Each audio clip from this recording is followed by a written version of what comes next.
Hi Hoopers, it's Nicole and I'm back to redo an old video that I made based on making hoops and just some tips and advice that I had on it. Since then I've been making a lot more, so I have learned the hard way a few things that you could avoid to make the whole process a little bit more fun for you. Less headaches, less stress. So I'll show you, from the very beginning to the very end exactly what I do, and then just tips on the different kinds of tapes that you can use and the problems that I have encountered with certain kinds of tapes and ways to avoid them. So here we go. So this is my little hoop stash corner. Like the first thing you see when you walk into our house is just bam, shoes, hoops. So lucky you guys are going to get like a little mini tour of the house that I rent, which I'm just sure you're so excited to see. But no, here's the hoops that I've just recently made. I've discovered it's hard. I can't afford to buy all that tape from, online and pay all that shipping and handling. So I try to just stick with electrical tape. Plus, the people that, I'm selling them to, they aren't going to buy their first hoop for like $30, $40.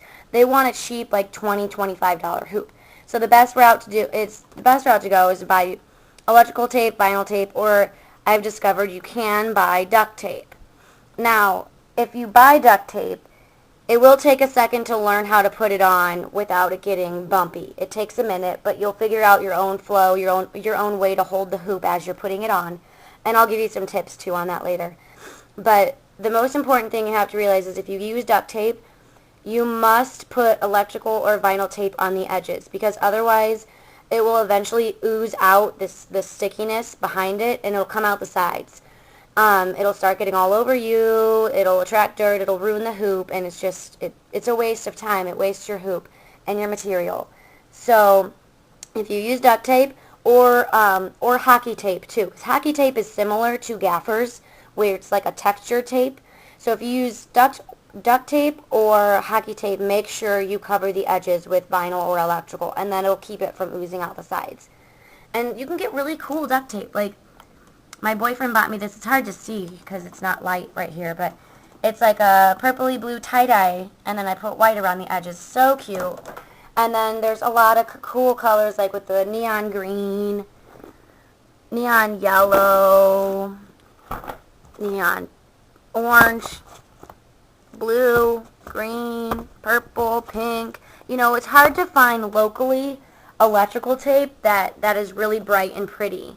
See, with the electrical tape, I use kind of like the silvery too to make it shiny.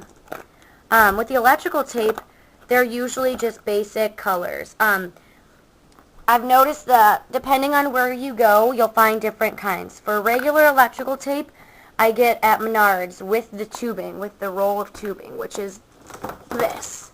Just plain 160 psi 3/4 inch tubing. And I usually get the couplings that go with them. If it's 3/4 inch tubing, it's a 3/4 inch coupling. And if it's a 1/2 inch tubing, it's a 1/2 inch coupling. I usually get that at the same place too. Menards has the regular electrical tape in like a bunch of different colors.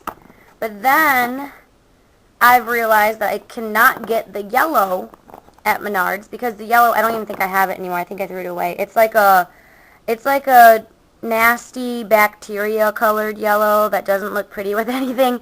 So I discovered at Lowe's they have this bright pretty yellow. So I buy my yellow from Lowe's, and I also buy skinnier versions of electrical tape. So see, as you can see in comparison, that's the regular size, that's the skinny. So it just makes it kind of cool. That way you can you can line the duct tape first, then cover up the edges with the thicker electrical tape, and then line one edge with the thin. You can do all kinds of patterns and pretty designs with it. So that's my advice on the taping. Also at Menards, where I buy the tubing and the basic electrical tape and the couplings, I bought this pipe cutter, which is a lifesaver. Instead of using the saw, which takes a while, just invest in this, which is like $8 at the most, I think, and it cuts it much quicker. Ooh, here's the pretty little tie-dye taping I was talking about. And they also have camo in duct tape, which is really cool. I'm going to have to go back and buy that. So, on to hoop making.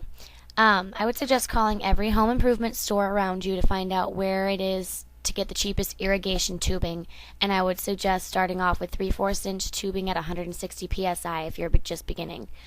The duct tape that I was showing you, I also got at Menards, and then my boyfriend got the tie-dye and saw camo tape at Walmart. So just kind of explore around wherever's nearest to you and see where you can get the best deals.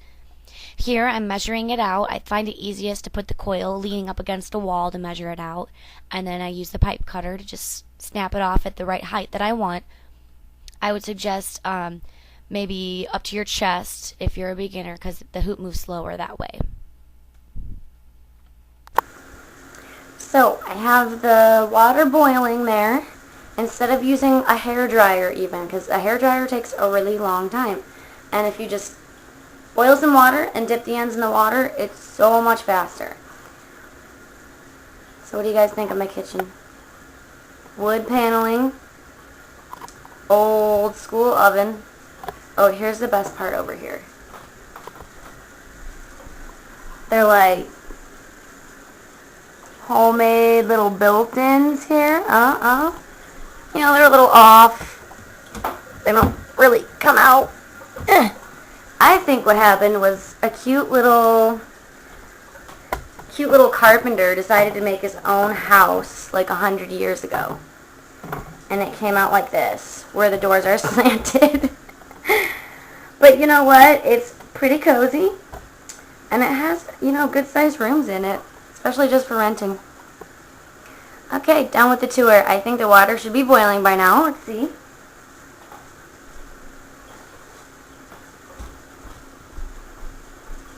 I also have cold water running over here in the sink because I like to, right after I get the coupling in, I take it straight to the cold water and rinse it off so that you're heating it up and it's expanding, and once you get the coupling in there, it's still kind of soft. So you want to hurry up and put it under the cold water so the pressure of the hoop doesn't start pulling it and kind of warping it into funny ways. So just take one end, stick it in here.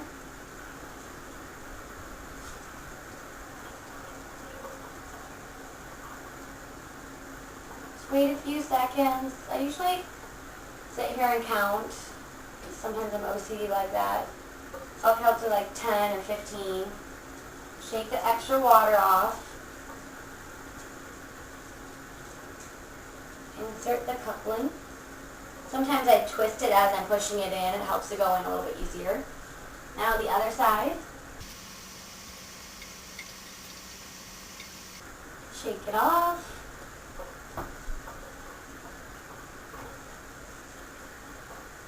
And immediately put it under the cold water.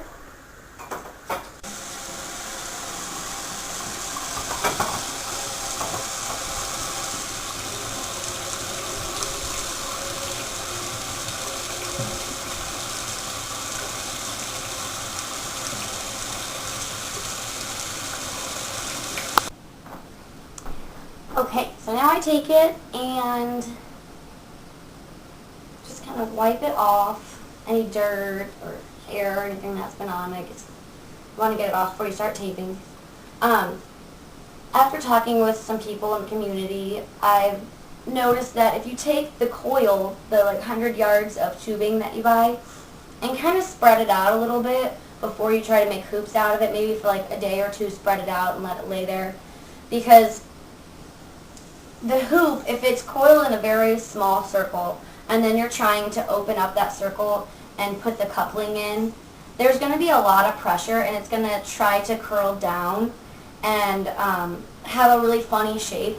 And that's why it's really important, if you do make hoops like that, go directly to the cold water, because that pressure will start to bend the piping at the coupling.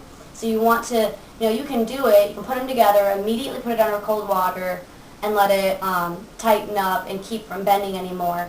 And then you can just leave it alone. It'll fix itself because the pressure will start to even out into a circle. Or you can throw it outside, let it get a little hot while it's laying down flat, and then it'll soften up and the pressure will create a circle. Last night a DJ saved my life, saved my life, saved my life.